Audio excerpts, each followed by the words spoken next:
नमस्कार दोस्तों, मेरा नाम है रंजीत और आप देखना शुरू कर चुके हैं देश के संविदा कर्मियों का लोकप्रिय नेटवर्क न्यूज 444 न्यूज नेटवर्क।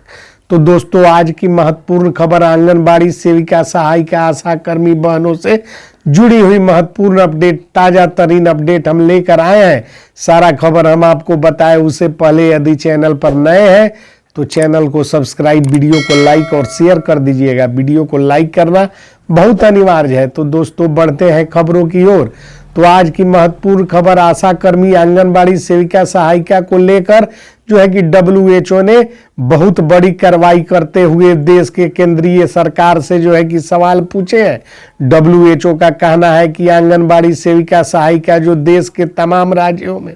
सरकार द्वारा संचालित भिन्न भिन्न प्रकार की योजनाओं, लाभप्रद योजनाओं, लाभकारी योजनाओं का क्रियान्वयन व संचालन करती है, साथ ही आंगनबाड़ी सेविका, सहायिका, बाल विकास परियोजनाओं सहित स्वास्थ्य विभाग की भिन्न भिन्न प्रकार की जो है कार्यक्रमों को सफल बनाने में लगी हुई है। ऐसी परिस्थिति में आंगनबाड़ी सेविका, सहायिका, आशा कर्मियों का मानदेय जो है कि EPF कर्मचारी भविष्य निधि के दायरे में नहीं लाकर उनका शोषण क्यों हो रहा है? इस सवाल का जवाब केंद्रीय सूत्रों के पास जो है कि नहीं है और केंद्र सरकार की जो है कि घी बंधी हुई है और केंद्र सरकार जो है कि जवाब तैयार करने में जुटी हुई है। साथ ही WHO प्रमुख ने यह भी पूछा है कि क्यों न आपके विरुद्ध जो है कि इंटरनेशनल मानवाधिकार आयोग यानी कि अंतर्राष्ट्रीय मानवाधिकार आयोग में जो है कि मामला यह बनता है, इसको जो है कि क्यों न चलाया जाए। इस पर जो है कि केंद्रीय सूत्रों के हवाले से प्राप्त खबरों के अनुसार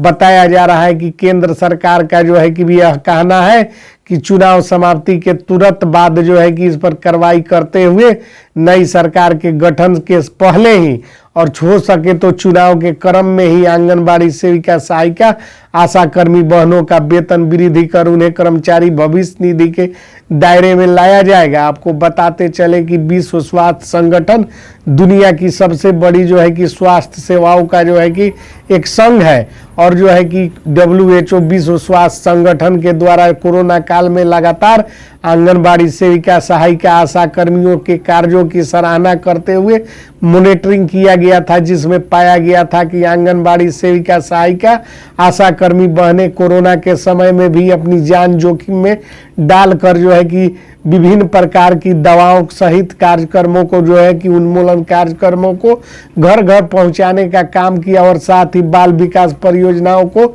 संचालित कर विभिन्न प्रकार के कार्यक्रमों को देश में लागू कर जो है कि लोगों को लाभ पहुंचाने का काम किया। अब इतने बड़े जो है कि सवाल का जवाब न किसी सरकार के पास है, क्योंकि अन्याय तो हुआ है और इस अन्याय की बात जो है कि लगातार जो है कि हम उठाते रहे हैं और अब विश्व स्वास्थ्य संगठन के द्वारा भी जो है कि इस अन्याय के विरुद्ध कार्रवाई करने का आश्वासन दिया जा रहा है, जिससे केंद्रीय सरकार के बड़े बड़े अधिकारी जो है कि हिले हुए हैं। आपको बताते चले कि लगातार देश की आशा कर्मी बहनें, आंगनबाड़ी सेविका, सहायिका जो है कि विभिन्न स्तरों पर अपनी बातों को रखते हुए लगातार आंदोलनरत थी और उन्होंने जो है कि अपनी वेतन वृद्धि का मांग केंद्र व राज्य सरकारों से करने हेतु जो है कि राज्यों सहित दिल्ली में भी धरना व प्रदर्शन का कार्यक्रम किया था। गोपनीय सूत्रों ने जो है कि विश्व स्वास्थ्य संगठन को इन सारी बातों की सूचना उपलब्ध कराई थी और इसके बाद जो है कि सुप्रीम कोर्ट ने भी मामले का संज्ञान लेते हुए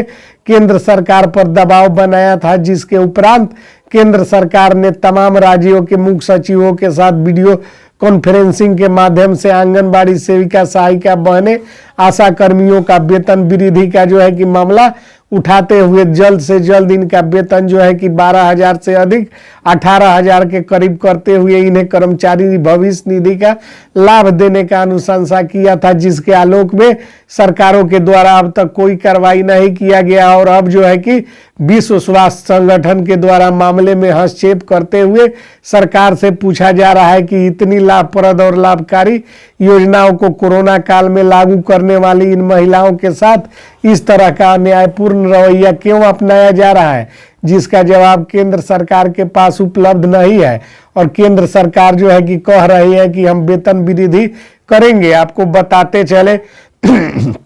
कि तमाम राज्यों में जो है कि कहीं 6,000 तो कहीं 7,000 तो कहीं 8,000 के करीब में आंगनबाड़ी सेविका सहायिका बहनों को मानदेय दिया जाता है और आशा कर्मी बहनों को जो है कि आश्वासन देकर उनसे कार्य लेने का काम और उनको जो है कि प्रभाव का दिखाकर और जो है कि बेगारी कराने का कार्य कराया जा रहा है। आपको बताते चले कि सुप्रीम कोर्ट का स्पष्ट मानना है कि कोई भी किसी से बेगारी नहीं करा सकता और आप किसी को कार्य के बदले कुछ राशि नहीं देते हैं तो वह बेगारी के दायरे में आता है, जो कि आशा कर्मी बहनें कर रही है। आपको बताते चले कि केंद्रीय सरकार से WHO ने यह भी पूछा है कि जब तमाम राज्यों में 611 रुपए न्यूनतम मजदूरी की दरें स्वयं जो है कि राज्य सरकारों ने तय कर रखी है, तो फिर आंगनबाड़ी सेविका सहायिका बहनों को 7,000 8,000 रुपए क्यों दिया जाता है? यह ह्यूमन राइट कमीशन यानी कि मानवाधिकार हनन का मामला बनता है। उन्होंने स्पष्ट जानने की यह बात जो है कि केंद्रीय प्रधान सचिवों को जो है कि पत्र लिखकर जो है कि WHO के संघ के प्रमुख ने पूछी है। आपको बताते चले कि WHO विश्व स्वास्थ्य संगठन के कार्यों को भी आंगनबाड़ी सेविका सहायिका आशा कर्मी बहनों ने कोरोना काल में करने का काम किया था। इन सारे संगठनों के द्वारा लगातार जो है कि सवाल पूछे जाने से घबराई केंद्र सरकार अब कह रही है कि बहुत जल्द जो है कि इन लोगों को वेतन भी आशा कर्मी बहनों के और आंगनबाड़ी सेविका सहायिकाओं के पक्ष में WHO के खड़ा होने पर और जो है कि WHO के द्वारा संज्ञान लेकर डायरेक्ट जो है कि केंद्रीय सरकार से सवाल पूछे जाने पर और ह्यूमन राइट कमीशन का मामला बताए जाने पर यह बात तो तय हो गई है कि आंगनबाड़ी सेविका सहायिका आशा कर्मियों का मामला अब जो है कि ठंडे बस्ते में ज्यादा दिनों तक नहीं रख सकता, क्योंकि आंगनबाड़ी सेविका सहायिका बहनों और आशा कर्मियों के मानदेय में वृद्धि करवाना ही जो है कि हमारा मकसद था और इसमें WHO के द्वारा आगे आकर कार्यवाही किए जाने से जो है कि हम काफी उत्साहित हैं और हम आप सबों को आश्वस्त कर देना चाहते हैं कि वेतन वृद्धि को अब कोई नहीं रोक सकता। वेतन वृद्धि निश्चित तौर पर होगा और तमाम कर्मियों को कर्मचारी भविष्य निधि सहित और भी बहुत सारे लाभ मिलेंगे। तो मिलते हैं अगली वीडियो में कुछ महत्वपूर्ण खबरों के साथ। उससे पहले चैनल को सब्सक्राइब, वीडियो को लाइक और ज्यादा से ज्यादा शेयर कर दीजिए ताकि जो है कि आपकी बातें सरकार तक पहुंच जाए। तो मिलते हैं अगली वीडियो में महत्वपूर्ण खबरों के साथ। तब तक के लिए जय हिंद, जय भारत, जय भारत।